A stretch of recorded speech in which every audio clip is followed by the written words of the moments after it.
예, 반갑습니다. 오늘 신의원 특강 역학합니다. 건강 증진 이론이나 지역사회 이론이나 이런 것들 많이 했는데 역학 개념을 한 번 더 리마인드 해줬으면 좋겠다 해서 역학하게 됐어요. 마음에 드세요? 자, 오늘 역학의 개념, 역학이 무엇일까라고 하는 거, 역학이라는 정의가 출제되진 않았지만 역학을 왜 하는지에 대한 목적은 기출이 되었었습니다. 그래서 우리가 이 역학을 왜 하느냐, 그리고 또 요즘 시점에서 이 역학이 왜 중요한가? 집단적인 생각지도 못한 여러 가지 신종 감염병들 이런 것들을 겪은 이후이기 때문에 이 역학에 대한 깊이나 난이도가 출제에서도 상당히 깊어지고 있다라는 거죠. 그래서 정확하게 알고 개념부터 알고 넘어가자. 이번 시간은 그 개념 위주로 정리하도록 하겠습니다. 자, 역학의 개념을 한번 보실게요. 인구 집단을 대상으로라고 했어요. 그래서 이 역학은 인간의 집단을 대상으로 한다라고 하는 점을 중요하게 생각을 해야 되고, 이들에게 발생하는 모든 생리적인 상태뿐만이 아니라 이상 상태의 빈도 분포를 기술하고 이들의 요인들을 원인적 연관성에 근거를 두고 발생이나 작동 기전을 규명한다. 그래서 효율적인 예방을 하겠다. 그래서 목적은 뭔 것 같아요? 이 기억 상태와 니은 상태의 빈도와 분포를 기술한다 라고 했어요. 그래서 그냥 빈도나 분포를 기술하는 거, 어떤 상태? 이상 상태, 그죠? 그리고 생리적인 상태. 그래서 기억은 생리적인 상태일 거고요. 여기 생리적 상태, 그리고 이상 상태. 생리적인 상태도 기술하고 이상 상태도 기술하는데 어떤 상태의 빈도 그리고 분포라고 하는 것이죠. 빈도라고 한다면은 한 사람에게, 인구 집단에게, 그죠? 나타나는 빈도일 거고, 분포라고 한다면은 지리적인 부분을 얘기하겠죠? 그죠? 그리고 자, 질병 발생에 이것도 확인한다. 이것은 무엇일까요? 질병 발생의 원인이겠죠, 그죠? 네. 그래서 이 질병 발생의 원인이 되는 병원성,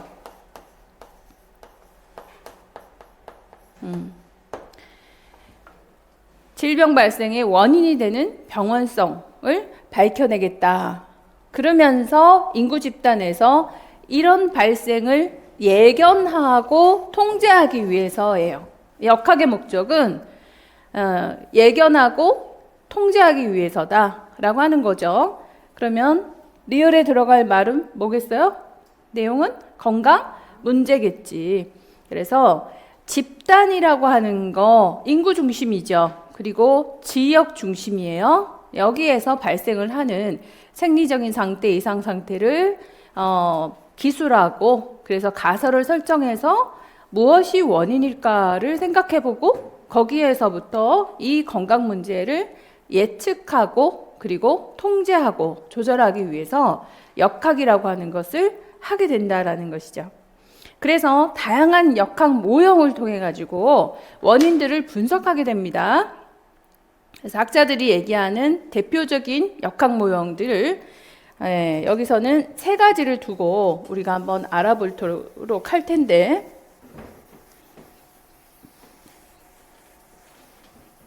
자, 첫 번째 역학 모형을 볼게요. 세 가지 요인을 중심으로 질병 발생 기전을 설명하고 개인이나 지역사회 건강 상태가 병원체, 숙주, 환경, 이것이 평형을 이룬다라고, 그리고 이 평형이 깨어졌을 때 질병이 발생한다라고 얘기하고 있고요. 질병 과정은 숙주, 환경, 병원체 이 3요인의 상호관계로 이루어진다라고 하는 거죠. 그래서 건강은 이 세 가지 요인의 평형 상태를 유지할 때 가능하다. 이 역학 모형이 이름이 뭐지? 지렛대 이론? 그렇죠. 지렛대 모형. 또 가장 일반적으로 얘기하는 모형 이름? 생태학적 모형. 네. 생태학적 모형. 이를 지렛대에 비유했을 때 지렛대 이론이라고 표현을 하는 거예요. 누가 얘기했나요? 생태학적 모형은? 존 고든이죠. 네, 존 고든의 생태학적 모형이에요.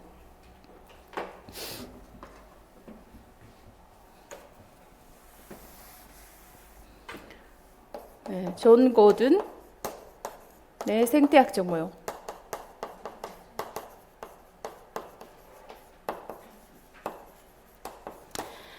자, 이 생태학적 모형은 세 가지의 3요인이라고 그랬습니다. 그죠? 세 가지 요인의 평형이라고 하는 거를 얘기하고 있고, 이 평형이 깨어졌을 때를 질병 발생 또는 감염병의 발생이라고 얘기하는 거예요. 그래서 여기서의 중요한 키워드는 평형이겠죠. 세 가지 요인을 열거할 수 있으셔야겠지? 그죠? 병원체 요인, 숙주 요인, 환경 요인. 예. 자, 그리고 기역 질환을 설명을 할 때는 적합하나 이 생태학적 모형, 그러니까 생태학적 모형이라고도 하고 또 뭐라고도 하더라? 삼각형 모형이라고도 합니다. 그죠? 삼각형 역학 모형이라고도 하는데 감염 역학 모형이라고도 하고요. 자, 그래서 감염 역학 모형의 그래서 감염성 질환을 설명하는 데는 매우 적합할 것 같잖아요. 그런데 특정 병인이 불분명한 정신질환 같은 이런 니은 질환에는 부적합하다. 뭐겠어요? 네, 비감염성 질환은 설명하기가 어렵다라는 난해함 그런 부분들이 있어요. 하지만 감염성 질환을 설명하기에는 너무나 적합하다라고 굉장히 많이 감염병에서는 활용하고 있는 모형이기 때문에 이 모형의 이름 명명하는 거 잊지 마시고 그리고 나머지 모형들은 출제가 많이 됐지만 지금 이 역학 모형 그리고 생태학적 모형인 요 지렛대 이론은 출제가 아직 되지를 않았어요. 그리고 또 이 지렛대 이 생태학적 모형을 근거로 해서 어때요? 이 세 가지가 균형을 이루면서 어느 한 요인에 의해서 기울어지게 되면 감염병이 발생한다. 이 이론이 지렛대 이론이잖아요. 그러면 이 의미, 요렇게 평형을 이룬다는 의미는 무엇이고, 자, 여기서 이 병원체가 기울어지는 의미는 무엇이고, 여기서 숙주가 기울어지는 의미, 환경이 변화되는 의미, 이런 그 지렛대가 기울어지는 무엇을 알아야 된다? 의미를 파악하는 것이 또한 여기서 중요하죠. 그래서 두 가지 쟁점에서 출제가 될 수 있어요. 하나는 기본적인 이게 생태학적인 모형이다. 그리고 장점, 감염성에는 매우 적합하나 비감염성을 설명하기에는 부적합하다. 이런 부분들을 원론적으로 출제할 수도 있지만 지렛대 이론에다가 비유를 해가지고 기울어지는 것에 대한 의미 있잖아요. 지금 현재의 상태 이런 것들에 대해서 출제될 가능성도 매우 높다라는 것이죠. 그림 생각나셔야 되고요. 이제 이런 구체적인 것들은 나중에 문제풀이 할 때 우리가 모의고사 하면서 또 다루어 보도록 할 거예요. 요거 생각나셔야 됩니다. 자, 그러면 이제 첫 번째 가장 중요한 게 생태학적 모형이었고 두 번째 모형 한번 보실게요.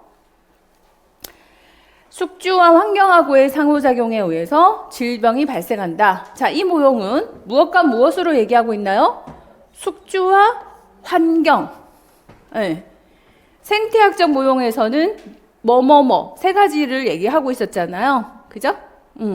병원체를 얘기를 했었고 숙주를 얘기를 했었고 환경을 얘기했었고 그래서 생태학적 모형은 병인이라고 하는 것을 따로 이렇게 분류했지만 여기서는 이 병원체 요소 또는 병원의 건강 문제의 원인 병인이라고 하는 것을 뭘로 포함시켰어요? 환경에다가 포함을 시켰어요. 그래서 숙주 아니면 환경 이렇게 두 가지로 표현을 하고 있는 겁니다. 자, 생태계를 하나의 큰 원으로 표현을 하고 있다. 그리고 원의 중심에는 기억이 있고 이 두 가지 요인이잖아요. 숙주 요인이나 환경 요인 중에 중심에 있는 건 뭐다? 숙주 요인이겠죠. 그리고 그 핵심에는 무엇이? 유전이 점선으로 배치되어 있다. 자, 이것이 기출되었었습니다. 숙주 안에 들어가 있는 핵심 요인은 무엇인가? 유전이라고 하는 게 기출된 내용이에요. 자, 원의 가장자리에는 니은 요인이 있다. 숙주와 환경 중에 무슨 요인? 네, 당연히 환경이겠지. 자, 그러면 이 환경적 요인을 한번 분류해 볼까요? 여기에 이제 자, 분류하기 전에 숙주와 환경의 상호작용에 있고 원으로 배치되어 있고 원의 가장자리가 있고 가운데가 있고 이 모형의 이름은 무엇이다? 그렇죠. 수레바퀴 모형입니다. 그래서 저 글대로 표현을 하자면 큰 원으로 생태계는 하나의 큰 원인데 가운데에 숙주가 자리 잡고 있고 둘러싸고 있는 가장자리는 환경으로 되어 있다. 자, 이 환경은 세 가지로 나누게 됩니다. 이걸 명명할 수 있어야 되겠지. 그죠? 예, 뭔가요? 우리가 얘기하는 병원체는 생물학적 환경이 될 것이고, 또, 그렇죠. 사회 경제적인 환경, 또 물리, 화학적 환경, 사회 경제 환경, 생물학적인 환경, 물리 화학적인 환경. 이렇게 이제 환경의 세 가지 요인이 있어요. 적어도 이 정도는 표현할 수 있어야 되지 않을까? 가장 기본적인 내용인 거죠. 자, 이 질병들은 각 요인의 상호작용에 의해서 발생이 되고 요인들이 질병 발생에 기여하는 비중에 따라 요인, 자, 사회적인 경제적인 환경이 더 비중이 클까? 아니면 생물학적인 환경이 더 비중이 클까? 물리화학적인 환경이 더 비중이 클까? 이 비중에 따라서 각각 차지하는 디귿이 다르게 표현이 되는 거죠. 디귿은 뭘까요? 면적이죠. 그래서 면적이 따로따로 각각 다르게 표현이 된다. 그래서 질병 종류에 따라 모형에서 각 요인이 차지하는 면적이 달라진다라고 하는 거죠. 그래서 여하튼 이 숙주가 이런 환경입니다. 집안 대대로 이 고혈압의 가족력이 있는 거예요. 고혈압과 당뇨의 가족력을 가지고 있는데 갑작스럽게 이 코로나가 발생을 하면서 사직을 하게 되는 것이죠. 권고사직을 해서 실직 상황이 되었어요. 그래서 굉장한 어떤 스트레스를 받아가지고 고혈압이 생겼는데 혈당도 올라가서 당뇨까지 이래서 상당히 이제 병원 신세를 지고 있는 그런 입장이 되었다라고 한다면 어떻게 표현하면 좋을까? 이 숙주 중에서도 유전 요소가 크다 작다? 크죠. 그러면 이만큼이 뭐가 되는 거예요? 유전이 되는 거죠. 면적을 크게. 유전적인 요소. 아, 이 사람은 유전적인 요소가 많구나. 그리고 생물학적인 환경보다도 어때요? 사회 경제적인 환경이 훨씬 지배적이지 않습니까? 경제적인 환경을 이만큼 크게. 뭐 더위나 추위나 이런 것 때문은 아니니까 물리적인 환경이 적고 생물학적인 환경이 적어지고 사회 경제적인 환경이 이렇게 사이즈가 커지게 되는 것이죠. 그러면서 고혈압이라고 이제 표현을 하게 된다면 이 수레바퀴만 보더라도 이분의 그죠? 고혈압의 원인은 유전이 크고 사회 경제적인 요소가 크구나라고 하는 거를 한눈에 바라볼 수 있는 게 수레바퀴 모형이다. 되시겠죠? 예, 그래서 수레바퀴는 무엇과 무엇으로 구성되어 있다? 숙주와 환경으로. 그리고 원으로 가운데 중심부는 숙주이고 가장자리는 환경이다. 환경의 생물학적 환경, 사회경제적인 환경, 그리고 물리화학적인 환경. 그리고 그 요인에 따라서 면적을 달리해서 비중을 표현하고 있다. 요인에 대한 비중을. 그렇다면 질문. 이 역학 모형, 수레바퀴 모형의 장점은 뭘까요? 장점은 뭐겠어? 요인을, 자, 생태학적 모형의 장점은 뭐였어요? 감염성 질환의 요인을 선명하게 표현을 하고 있다라고 했지 않습니까? 네, 그러나 감염 질환밖에는 표현할 수가 없는 한계가 있다 그랬고요. 수레바퀴 모형에서의 원인이 여기서처럼 숙주의 요인도 표현할 수 있고 환경의 요인도 표현할 수 있어요. 그렇기 때문에 다각도로 요인을 표현할 수 있다 이거죠. 자, 생태학적 모형의 삼각형 모형을 생각해 보시면 요인이 뭐예요? 병원체 요인 때문이에요. 요인이 뭐예요? 숙주 요인 때문에 기울어졌어요. 그죠? 요인이 뭐예요? 환경이 변화되면서 기울어졌어요. 이렇게 셋 중에 하나의 요인만 얘기하잖아요. 그러나 수레바퀴 요인은 이렇게 숙주와 환경하고의 다각적인 요인들을 표현할 수 있다라고 하는 것이 큰 장점이겠죠. 아, 숙주도 저 정도로 기여를 했고 환경도 사회 경제적인 환경이 저 정도로 기여를 했구나 라고 하는 거를 한눈에 바라볼 수 있어요. 이해 간다? 파악이 되시죠? 그래서 역학 연구를 하기가 상당히 사실은 용이한 거죠. 다각도로 점검할 수 있으니까. 자, 수레바퀴 모형 이해했다, 그죠? 이해하셨다 생각하고요. 그 다음 이제 세 번째 모형입니다. 자, 질병 발생에 관여하는 여러 직간접적인 요인들이 거미줄처럼 얽혀서 복잡한 경로가 있다라는 모형이죠. 질병 발생이 어느 한 가지 원인이 아니라 서로 연관되어 있고 반드시 선행하는 요소가 거미줄처럼 복잡하게 얽혀서 어떤 질병이 발생된다. 답이 나와버렸네? 거미줄 모형은 만성병이 사람의 내부 외부의 여러 환경이 서로 얽히고 연결되어서 발생되는 을 설명한다 라고 얘기하고 있어요. 자, 이래서 이 모형의 이름은 거미줄 모형 또는 뭐라고도 표현합니까? 원인망 모형.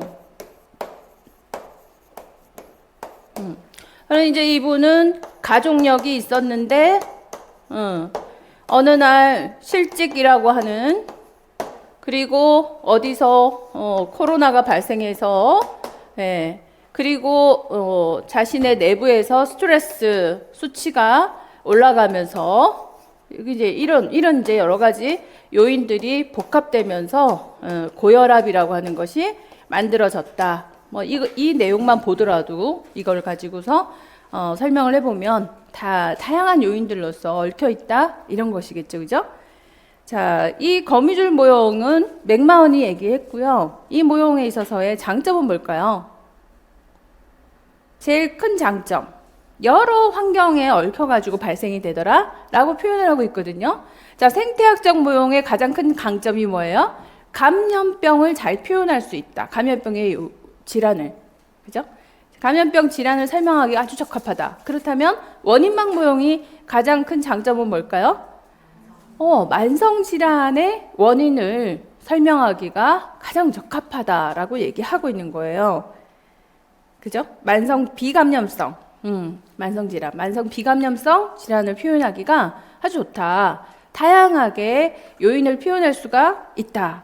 그러면 이게 원인이야 라고 하는 거를 얘기하는 걸 좋아할까? 그런 게 아니고요. 역학적인 관점에서 본다면 뭐가 좋을까? 이런 다양한 요소 중에서 어떤 하나의 요소 또는 여러 개의 요소만, 몇 개의 요소만 제거를 한다면 예방이 가능하구나 라고 하는 예방 프로젝트를 잘 마련할 수 있는 거예요. 그래서 질병 발생의 많은 요인 중에서 몇 가지만 제거를 한다면 예방이 가능하다라고 하는 것이죠. 이 중에 몇 가지만 제거를 한다면. 그래서 이 역학 모형, 거미줄 모형을 딱 보고 다각도 프로그램을 마련할 수가 있는 거죠. 실직으로서 스트레스가 많아지게 되고 가족력이 있고 하기 때문에 이렇게 실직한 사람들은 연대 연령대가 50대 이상 되니까 지역마다 재취업 프로그램을 마련을 해보는 게 어떻겠냐 이런 거 있잖아요. 이런 이제 아이디어가 나오게 되는 것이죠. 그러면서 일상도 좀 규칙적이 되고 또 스트레스도 좀 덜 받게 되고 희망차지 않을까 이런 이제 여러 경로를 모아 보니까 비슷한 결과물이 나온다면 이런 요인들을 모아서 프로그램을 마련할 수가 있다. 다각도 프로그램. 다각도 프로그램을 마련해서 건강을 유지 한번 해보면 어떻겠냐. 이 다각도 프로그램은 어디서 나온 건가요? 요인들의 이 많은 요인 중에서 몇 가지를 제거하면서 예방 방안이 나온 거죠. 그죠? 많은 요인들이 있으니까 이 중에 몇 가지만 제거를 하게 된다면 예방이 가능하다. 요게 이제 원인막 모형의 핵심이에요. 자, 이렇게 해서 전체적으로 이렇게 세 가지의 모형을 이렇게 보고 나니까 어때요? 조금 리마인드가 되시고 정리가 되시죠? 생태학적 모형은 병인 또는 숙주, 환경 이렇게 똑 떨어지는 감염병을 위주로 하는구나. 수레바퀴 모형은 숙주, 환경 이렇게 다양한 관점에서 확인할 수 있겠구나. 그리고 원인막 모형은 여러 요인 중에서 몇 개만 제거한다면 예방이 가능하겠구나. 그렇다면 이 몇 개만 제거하는 프로그램을 마련해 볼 수 있겠네. 이런 이제 활용도가 높은 모형이다. 정리되시죠? 네.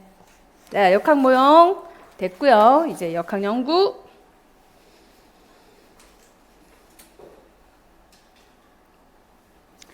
자, 역학을 이제 연구를 한다라는 것은 건강 관련 상황이 발생했을 때 그대로의 상황을 기술하거나 또는 원인을 파악하는 것들이에요. 그러면 이제 첫 번째 역학 연구 방법을 한번 파악해 봅시다. 건강과 건강 관련 상황이 발생했을 때 있는 그대로의 상황을 기술하는 것이다. 라고 그랬어요. 그러니까 이건 무슨 역학? 기술 역학이겠지. 그죠? 기술 역학이겠죠. 역학 연구 중에서. 그래서 이 기술 역학은 인구 집단 내 질병, 병적인 상태, 사망, 규모와 분포를 사람 그리고 장소 그리고 시간 이 세 가지 측면에서 기술이 되었다 이렇게 보는 겁니다. 그래서 이 역학 연구 방법은 뭐다? 기술 역학인 거죠. 자, 기술 역학에서는 이 역학 변수들이 중요해요. 기술 역학의 역학 변수는 세 가지가 있습니다. 이러면 이 세 가지의 변수를 잘 표현한 거 있죠. 기술한 것이 기술 역학이거든요. 이 세 가지의 역학 변수가 무엇일까? 첫 번째 걸 한번 보실게요. 자, 인구학적, 성별, 인종, 그리고 연령, 또 신장, 체중, 생물학적, 또 교육이나 직업, 사회 경제적, 흡연, 음주, 시기, 습관적. 이 역학 변수는 뭐라고 한다? 인적 변수라 하겠죠? 인적 변수예요. 자, 두 번째 역학 변수를 보실게요. 병원체. 자, 세 가지 이 역학 변수는 기억, 니은, 디귿 세 가지가 있네요. 첫 번째, 병원체가 지역사회 혹은 집단에 지속적으로 존재하면서 일정 수준의 감염을 유지하는 감염병. 예를 들어 한 지역의 장티푸스화가 과거와 큰 차이 없이 지속적으로 발생을 한다면 이 지역사회에서 이 장티푸스는 기억이라고 할 수 있다. 자, 니은. 한 지역사회 집단에 평소 나타나던 수준 이상으로 많이 발생한 상태가 나타나는 거죠. 이와 같은 니은 여부를 판단하기 위해서 과거 발생 수, 이걸 비교해야 된다. 디귿. 아시아 지역 또는 전 세계 이렇게 넓은 지역에서 발생할 수도 있다. 우리 지역에서 계속 발생이 된다. 우리 지역에서 발생되는 수 이상으로 너무 많이 발생하는데, 야, 이거 전 세계적으로 우리만이 아니라 전 세계적으로 발생을 하네? 자, 이 세 가지, 형태를 가진 이 변수 이름은 뭘까요? 지역적 변수. 그래서 지역적 변수는, 자, 기억은 뭐겠어요? 우리 지역에서 늘 있다. 풍토병이죠. 토착형이죠. 엔데믹. 그리고 우리 지역에서 발생을 하는데 유난히 너무 많이 발생하는데 뭐예요? 유행병이죠. 에피데믹. 전 세계, 우리만이 아니야. 전 세계야. 응? 팬데믹. 그죠? 세계 대유행. 이런 세 가지의 상태, 형태를 가지고 있는 지역 변수다라고 하는 것이죠. 그래서 여기서 우리가 또 기억해야 되는 건, 우리가 학교에서 또는 지역 사회에서 또는 대한민국에서 항상 발생하는 감염병이 존재하죠. 항상 발생을 하는데 예상했던 것보다, 그러니까 우리가 늘 1년치의 발생 비율을 보면은 뭐 7, 8월에 좀 많아졌다가 또는 12월 달에 좀 많아졌다가 뭐 이런 정도의 수준이었는데 예상보다 올해는 이기서부터 이렇게 올라갈 때가 있는 거죠. 이렇게까지 폭발적으로 상승한 이유가 뭘까? 그래서 이때 역학조사를 하는 것이죠. 주로 이 역학조사는 풍토병이라고 하는 거는 늘 있는 병이어서 그러려니 하게 되는데, 이 풍토병을 넘어서서 유행병이 되었을 때 역학조사가 주로 시작이 되는 거예요. 그래서 우리는 이 유행이라고 하는 개념을 갖고 계셔야 된다라는 것이죠. 유행이라는 개념은 뭘까? 통상 발생할 거라고 예상되는 수준 이상으로 발생이 되는 것을 유행이라고 얘기하는 것이죠. 수준 이상으로 많이 발생하는 상태, 이를 우리가 유행. 그래서 학교에서 유행조사, 이건 역학조사를 말하는 겁니다. 어떤 요인이 작용을 해서 유행이 됐을까? 이걸 확인할 수 있죠. 그래서 지역 변수에서 이 풍토병은 항상 있는 병이라 집단 면역력을 가지고 있지만, 유행병이 생겼다라고 하는 거는 집단 면역력에 문제가 생긴 거잖아요. 그죠? 어찌해서 이런 면역에 문제가 생겼을까?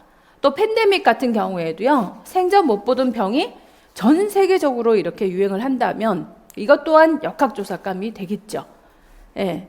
그래서 어떤 원인에서 이런 문제가 생겼을까? 그래서 이런 기술 역학이라고 하는 것을 기술하는 이유는, 통상적으로 발생하는 상황도 기술은 하지만 우리가 유행이라는 게 나타났을 때 가설을 세우기 위해서 기술 역학이 필요한 거죠. 그죠?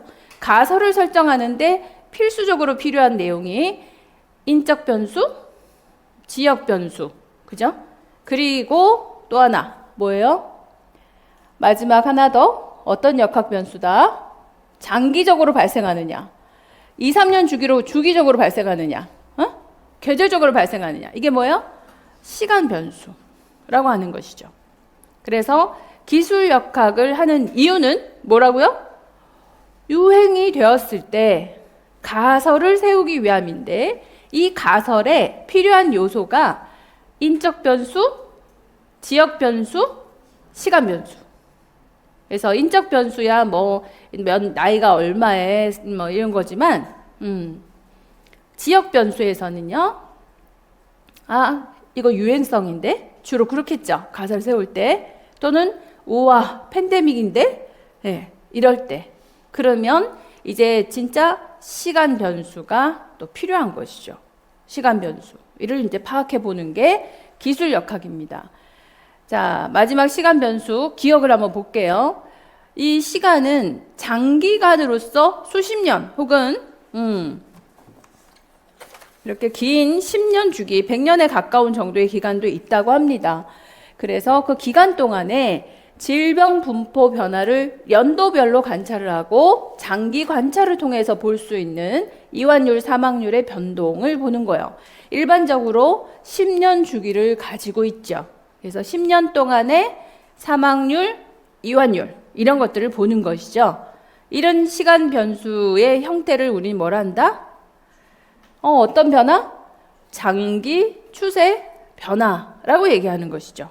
추세 변화, 장기 변화 또는 장기 추세 변화. 변화로서 표현을 합니다.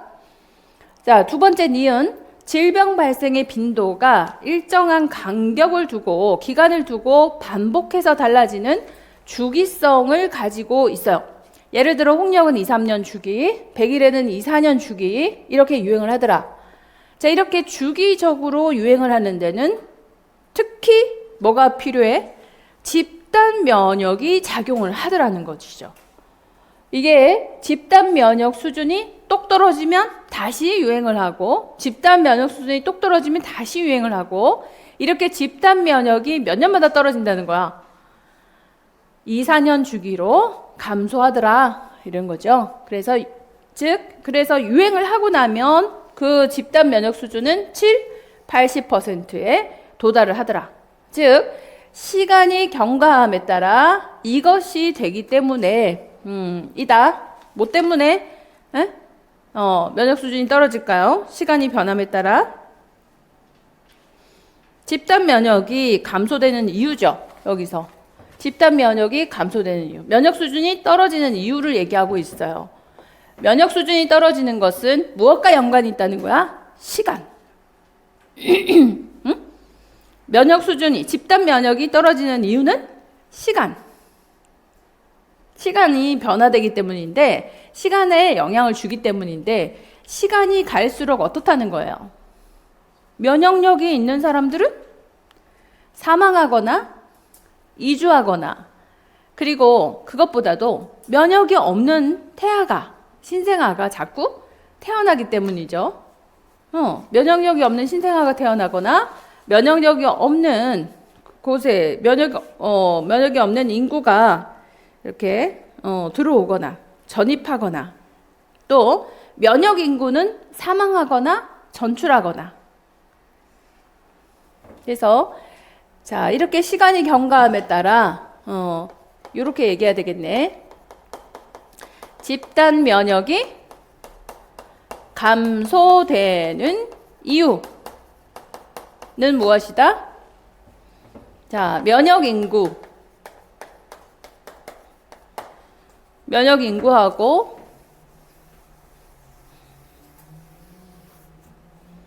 면역이 없는 인구.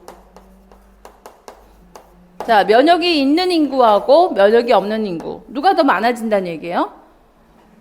시간이 경과함에 따라 면역이 없는 인구가 많아지면서 무엇이 발생해? 유행이 발생하는 거예요. 그죠? 유행이 발생하는 거예요. 몇 년 주기로 유행하더라? 2, 4년 주기로 유행을 하는 거예요. 유행이라는 게 뭐였어요? 일정 수준? 우리가 예상하는 일정 수준의 수보다 더 많은 수의 발생이 되더라 이거지 않습니까? 그죠? 그런 유행이 발생한다. 유행이 발생하는 이유는 집단 면역 수준이 떨어지기 때문이다. 집단 면역 수준이 감소하는 이유는 면역 인구보다 면역이 없는 인구가 늘어나기 때문이다. 그렇게 정리하시는 거예요. 그래서 이 시간의 주기는 굉장히 중요한 거죠.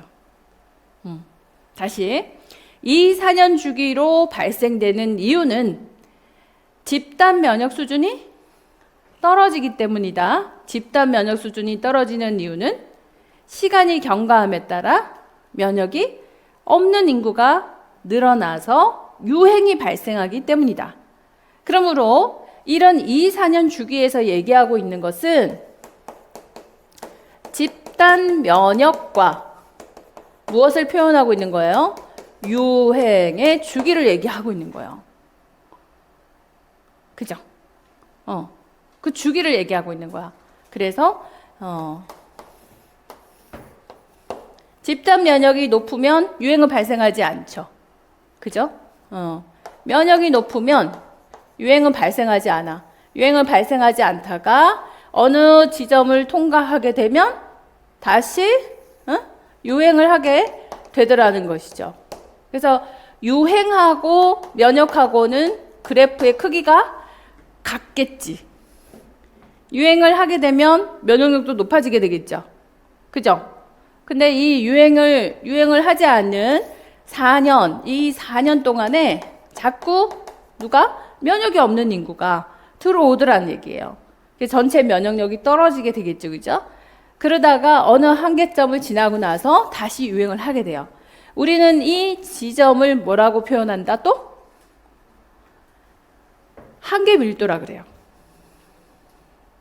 그게 한계 밀도야. 한계 밀도. 이해 가십니까? 네. 그래서 2, 4년 주기로 이렇게 발생을 하는데 쭉 유행을 하면은 면역력도 확 높아지잖아요. 항우에 들어왔으니까.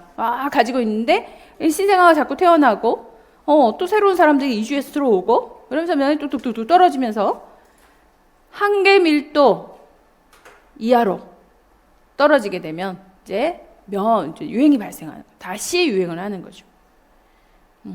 그래서 집단 면역력으로 버틸 수 있는 뭐를 버텨? 유행을 버틸 수 있는 기간, 그게 이제 2, 4년 주기가 되는 거예요. 그랬는데 한계 밀도 이하로 면역력이 떨어지게 되면 다시 유행이 발생하는 거죠. 그래서 집단 면역과 유행과 한계 밀도 간의 관계, 이제 머릿속에 들어오시죠? 그거야. 이렇게 해서 기술 역학이 굉장히 중요한 건 이런 유행이 발생을 하게 된다 했을 때 과연 어떤 원인으로 어떤 주기별로 발생을 할까? 이에 대한 뭘 세울 수 있어? 가설을 세울 수가 있는 바탕이 되는 거예요.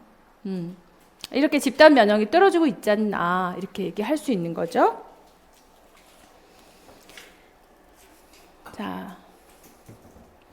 자, 이게 출제가 되었었어요. 언제 출제가 됐냐면 2000년 초반에 홍역이 어마어마하게 발생을 했었거든요. 예, 이 홍역은 예방접종을 하는 그런 질병이었잖아요. 그런데도 엄청나게 발생을 해서 우리나라에 8만 명 이상이 한꺼번에 발생을 해가지고 난리가 난 적이 WHO에서 난리가 난 적이 있었는데 이 홍역이 발생한 이유가 뭐지? 라고 기출되었어요. 이유는 뭐예요? 답은 뭐였겠어요? 집단 면역력이 감소되어서. 근데 많은 분들이 뭐라고 답을 했냐면 기후가 온도가 올라가서 기후 변화 때문에 바이러스가 세졌어요. 이렇게 표현을 한 거죠. 그래서 그 바이러스가 강해져서인가? 아니에요. 집단 면역력이 떨어졌기 때문에. 그럼 집단 면역력은 왜 떨어졌을까? 기초 예방접종만 하고 추가 예방접종을 하지 않아서 면역력이 완성되지 않았기 때문에 그래서 계속해서 이 애들이 쌓이면서 면역력이 없는 아이들이 많아지면서 폭발적으로 발생을 했던 거죠. 그래서 그 이후에 학교에서 신입생들이 있죠. 입학한 아이들은 모두 예방접종 완료 검사를 시작하게 된 계기가 그 홍역의 대유행 이후예요. 그리고 그 이후에는 그냥 풍토병으로만 발생을 하지 유행이라는 것은 없었어요. 그래서 우리나라에서 지금 이렇게 주기적으로 발생은 하게 되지만 풍토병의 형태적으로 나타나고 있는 상황인 거죠. 그죠?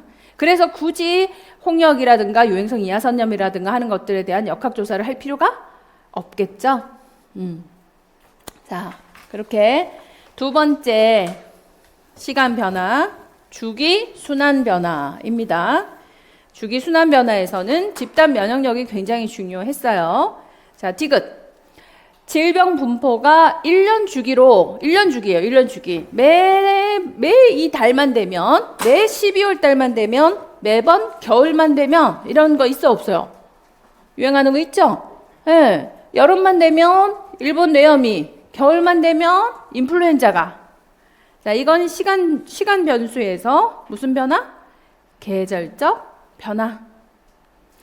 자, 네 번째, 어떤 질병이 국한된 지역에서 일시에 많은 사람들에게 돌발적으로 발생하는 현상이 나타날 때 매일매일의 질병 변화, 돌발적으로, 그러니까 식중독 같은 것들이 뭐 노로바이러스 이런 것들이 갑자기 확 발생할 수가 있는 거잖아요. 잠재적으로 노로바이러스는 항상 발생의 가능성이 있으니까 이런 변화를 무슨 변화라고 그럴까? 그렇죠. 불규칙 변화, 일일 변화, 돌연 유행 이런 표현을 쓰게 됩니다. 불규칙 변화, 일일 유행, 매일매일 유행이라고 해놨죠. 매일매일의 질병의 변화. 그래서 일일 변화 또는 돌연 유행 이런 표현을 쓰는 거예요. 자, 이렇게 해서 기술역학을 우리가 살펴봤습니다. 자, 기술역학 다시 보실게요. 건강과 관련된 상황이 발생했을 때 있는 그대로의 상황을 기술하는 것, 인구 집단 내에서 질병, 병적 상태, 사망, 규모, 분포, 사람, 장소, 시간 이 세 가지 측면에서 기술, 사람, 장소, 시간 이 세 가지 측면에서 기술을 했다. 그래서 역학 변수, 인구 변수, 그 다음에 역학 변수, 장티푸스 같은 풍토병, 그 다음에 니은, 풍토병 다음에 유행병, 그리고 또 팬데믹, 이런 변수를 뭐라고 한다? 지역 변수, 그리고 기억, 장기간 수십 년, 100년에 가까울 정도의 기간을 취해서 그 기간 동안의 질병 분포, 장기 변화, 장기 추세 변화, 니은, 질병 발생이 주기적으로 2, 4년 주기로 발생하는 거, 주기 변화, 그죠? 주기 변화, 그리고 순환 변화. 질병 분포가 1년 주기로 달마다 또는 계절에 따라서 달라질 수 있다. 계절 변화. 어떤 질병이 일시에 돌발적으로 발생하는 현상, 매일매일 나타날 수 있다. 노로바이러스 같은 이가 일일 변화. 이게 시간적 변수였습니다. 인적 변수, 시간 변수, 지역 변수 세 가지가 있었어요. 자, 여기에는 재미있는 현상이 나타나더라. 집단 면역이라는 현상인 거죠. 자, 이렇게 해서 집단 면역은 질병의 유행에 대한 어떤 인구 집단의 저항성을 나타내는 지표예요. 그래서 집단의 총 인구 중에서 면역성을 가지고 있는 사람의 비율. 이래서 집단 면역은 산출 공식을 제시할 수가 있다는 거지. 산출 공식은 뭘까요? 총 인구 중에서 저항성이 있는 사람이에요. 저항성 있는 사람이라는 얘기가 뭐야? 항체를 얘기하는 거죠. 그죠? 항체를 보유하고 있는 사람의 수. 전체 인구 중에서 항체를 보유하고 있는 사람의 수예요. 그래서 집단 면역은 그 지역 내 주민이 가지고 있는 면역이에요. 면역체를 가지고 있는 사람, 저항성 있는 사람이죠. 그 지역의 흔한 질병일수록 집단 면역은 커진다. 예. 그리고 감염병의 시간적인 발생 현황과 관계가 크다. 그래서 집단 면역도 어떤 주기를 가지고 있어요? 장기 추세 변화를 가질 수 있고, 주기적인 변화를 가질 수도 있고, 일일 변화를 가질 수도 있고, 계절 변화를 가질 수도 있어요. 우리가 인플루엔자 예방 백신을 맞으면 몇 개월 유효하지? 한 3개월? 그죠? 그러니까 또 겨울이 오게 되면 면역력이 떨어지니까 또 유행을 하는 거예요. 하지만 겨울철 내에는 면역력이 보유가 되죠. 3개월 정도는 버틸 수 있다. 그래서 집단 면역은 그 지역의 시간적인 발생 현황과 똑같이 가는 겁니다. 그죠? 똑같이 가는 거예요. 그래서 집단 면역은 그 지역의 면역을 표현하는데 아주 중요한 요소죠. 자, 출제거리가 된다 안 된다? 되지. 집중적으로 출제할 수 있는 부분인 거죠.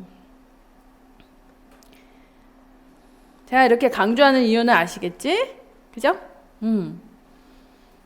지금 코로나 팬데믹이 지나갔어요. 지금 이미 이 팬데믹이 지나간 건 아니죠. 이미 풍토병으로 자리를 잡은 거겠죠. 그죠? 유행이 지나간 거지. 대유행이 지나가면서 이 집단 면역력이라고 하는 개념이 중요해요, 안 중요해요? 굉장히 중요한 시점입니다. 그렇기 때문에 이건 기출되었을 때 누가 뭐라고도 할 수가 없는 그런 상황이고 충분히 출제거리가 될 수 있는 베이스가 되는 거죠. 자, 그렇다면 이 집단 면역에는 대유행, 팬데믹이잖아요. 이 지역 내에서 전 세계가, 우리 지역뿐만이 아니라 전 세계가 유행을 하고 지나갔다면, 싹쓸이하고 지나갔다면, 야, 이게 처음에 이 감염이 되었을 때 집단 면역과 이것하고의 관계를 아주 중요하게 생각하겠지. 이 개념이 뭘까? 이게 지나갔어. 어떤 집단의 모든 인구가 감수성이 있다. 이건 무슨 얘기예요? 한 번도 걸린 적이 없는 사람들인 거죠. 누가? 모든 인구가. 에? 모든 인구가. 그러니까 한 번도 경험해보지 못한 병이라는 거예요. 그렇게 가정했을 때, 가정했을 때 단 한 명의 첫 감염자가 평균적으로 감염시킬 수 있는 2차 감염자의 수. 네. 유행에는, 특히 팬데믹에는, 특히 신종 감염병에는 이 개념이 굉장히 중요한 거죠. 그러니까 한 번도 경험해보지 못한 모든 인구가 감수성이 있으니까 집단 면역력은 어느 정도 될까요? 제로지. 그죠? 전체 인구에서 모두가 감수성이 있기 때문에 집단 면역 빵이에요. 그래서 한 명만 들어와도 어마어마하게 감염시킬 수가 있는 거죠.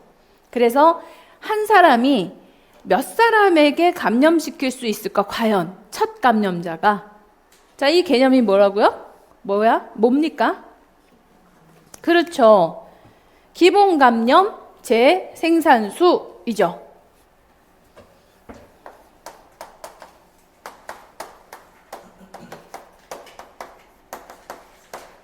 중요해요, 안 중요해? 중요하죠. R지로라고 얘기하는 거예요. 네, 그래서 지로, 첫 감염자. 첫 감염자가 몇 명에게 감염시킬 수 있을까? 이거요. 자, 이 첫 감염자의 숫자가 굉장히 중요한데, 여기 보세요. 여기서 한 인구 집단에서 특정 개인으로부터 다른 개인에게 질병이 확대되어 나가는 잠재력을 보겠다는 거죠. 이게 R지로가 1보다 작을 수도 있고, 1보다 작다는 얘기는 뭐예요? 한 사람이 한 사람에게 전달을 잘 못할 때 1보다 작은 거겠죠. 1과 같다. 한 명이 한 명에게 감염시킬 수 있을 때 1이라고 표현하겠죠. 1보다 커진다. 한 사람이 1명 이상에게 감염시킬 수 있을 때 1 이상이라고 그러지. 이 의미가 뭐예요? 이 R지로의 의미. 자, R이 1보다 작아지게 되면 이건 소멸을 의미할 거고, R이 1과 같다 그러면 풍토병이 될 거고, 그죠? 자, R이 1보다 커지게 되면 어때요? 유행이 되겠죠? 확대가 되겠죠? 응? 확산이 되겠죠? 엄청나게 유행을 하고 확산이 될 거다. 그래서 자, 이 기본 감염 재생산수가 있고요. 그리고 감염 재생산수를 계속해서 계산을 합니다.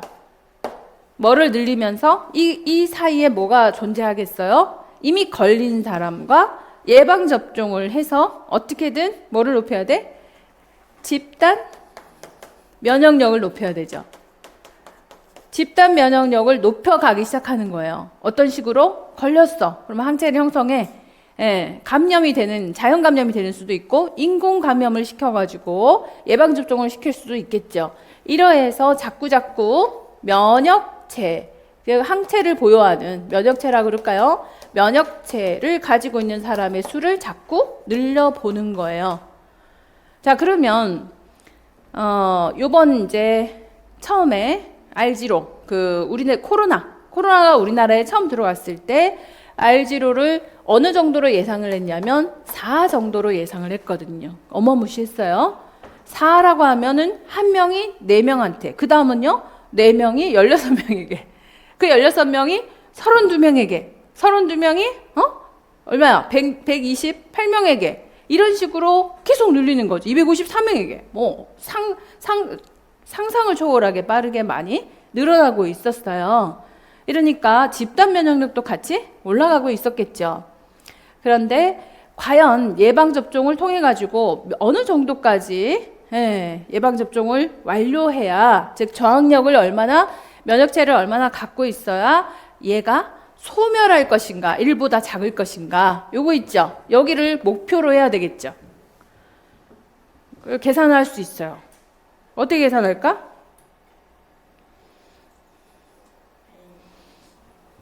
자, R0 빼기 R0 곱하기 집단 면역의 비율이죠. 집단 면역의 비율을 곱해요. 그러면 이게 4잖아. 그죠? 4에서 집단 면역의 비율을 곱해요. 그래서 집단 면역력을 75%까지, 전체 인구의 75%까지 한번 올려보자 라고 한다면 4 곱하기 0.75가 얼마가 되죠? 이렇게 되면 얼마예요? 1 돼요. 1. 그러면 몇 퍼센트까지? 집단 면역력을 80%까지 올리면 어때요? 소멸하겠구나. 이렇게 되는 거죠. 그래서 예방접종의 목표가 정해졌잖아. 전체 인구의 몇 퍼센트를 예방접종시켜? 80%를 예방접종을 시키자. 이렇게 되는 거죠. 이렇게 역학이라고 하는 것이 정책이 나오게 되는 거예요. 이게 이제 프로그램이 나오게 되는 거죠. 이해 가십니까? 네. 이렇게 해서 전체 집단 면역력을 올려서 2차 감염자의 수를 쫙 줄이는, 즉 기본 감염 재생산수가 많다면 집단 면역력을 높여서 감염 재생산수를 떨어뜨려야 되는 거죠. 이거는 R이라고 표현해. 다시 얘기해 드릴게요. 기본 감염 재생산수가 높아요. 4예요. 코로나 얘기, 실제 얘기. 자, 4예요. 그러면 1보다 높죠. 이 의미가 뭐예요? 이 질병은 앞으로, 이 감염병은 앞으로 대확산이 일어날 것이다. 그래서 팬데믹이 된 거죠. 대확산이 일어날 것이다. 1이 4가 되고 4명이 16명에게, 16명이 32명에게 이런 식으로 어마무시하게 확산이 될 거다 예상을 한 거죠. 네. 그런데 이 기본 감염 재생산수, 이 확산을 줄일 수 있는 방법은 뭐밖에 없어요? 집단 면역력을 올려주는 수밖에 없다. 면역체를 보유한 사람들을 증가시키자. 이렇게 된 거죠. 네. 그러니까 이 면역체를 있는 사람들을 증가시키는 방법은 자연 감염이 되는 방법도 있지만 인공 면역을 시키는 방법도 있잖아요. 예방접종을 시켜보자. 이렇게 된 거죠. 그렇게 예방접종을 해서 뭐를 줄인다? 집단 면역력이 높아지면 감염제 생산수가 줄어들게 되는 거예요. 목표는 기본 감염 재생산수는 높아도 감염제 생산수가 낮으면 돼요. 그러면 유행은 소멸될 것이다. 1보다 작게 만들면 되죠. 집단 면역력을 얼만큼 높일 것인가. 그래서 산출 공식이 있다고요. R0 곱하기 집단 면역력의 비율, 퍼센트, 비율을 곱해서 여기서 빼주면 1보다 작은 수를 찾으면 되는 거죠. 그래서 0.75를 75%의 집단 면역력을 대입을 해보니까 감염 재생산수 R은 1이었어요. 이 꺼졌어. 응? 제 컴퓨터가 꺼진 거였어. 못 살아. 네. 그래서 R0 곱하기 집단 면역의 비율 1을 찾아서 그 1보다 더 높은 수의 집단 면역을 올리면 되지. 그래서 0.75, 75%의 집단 면역 수준이 되니까 1. 그러면 80% 수준으로 더 올려버리게 되면 소멸하겠네. 이렇게 되는 거죠. 그래서 기본 감염 재생산수라고 하는 거는 어느 때에 적용이 될까요? 생전 한 번도 경험해 보지 못한 신종 감염병일 때 우리가 기본 감염 재생산수라고 하는 RG로가 떠오르게 되는 겁니다. 일상적으로 우리가 아는 전염병일 때는, 감염병일 때는 그냥 감염 재생산수만 계산하면 되는 거예요. 이해 가시죠? 그래서 모든 인구가 감수성이 있다라고 가정할 때, 그런 질병들이 앞으로는 많이 발생할 것 같으니까 이런 것들을 좀 이렇게 맷집을 좀 키워놓자. 이 개념이 메르스가 오면서 우리나라에서 굉장히 많이 활성화가 되어 있었기 때문에 코로나 때 그래도 이 정도로 선방했던 것이라고 생각해요. 자, 이래서 한 인구 집단에서 다른 개인으로 질병이 확대되어 나가는 잠재력, 이 개념은 뭐라고요? 감염제 생산수라는 개념이 되는 거고요. 이 감염제 생산수를 1보다 작게 만드는 게 목표입니다. RG로를 1보다 작게 아니고 감염제 생산수를 1보다 작게. 뭔 말인지 아시겠죠? 네, RG로는 줄일 수가 없어요. 첫 번째 시킬 수 있는 능력이기 때문에. 이해 가시죠? 그래서 R을 줄여야 된다. 자, 이래서 집단 면역과 감염제 생산수, 이 관계가 굉장히 중요하겠죠.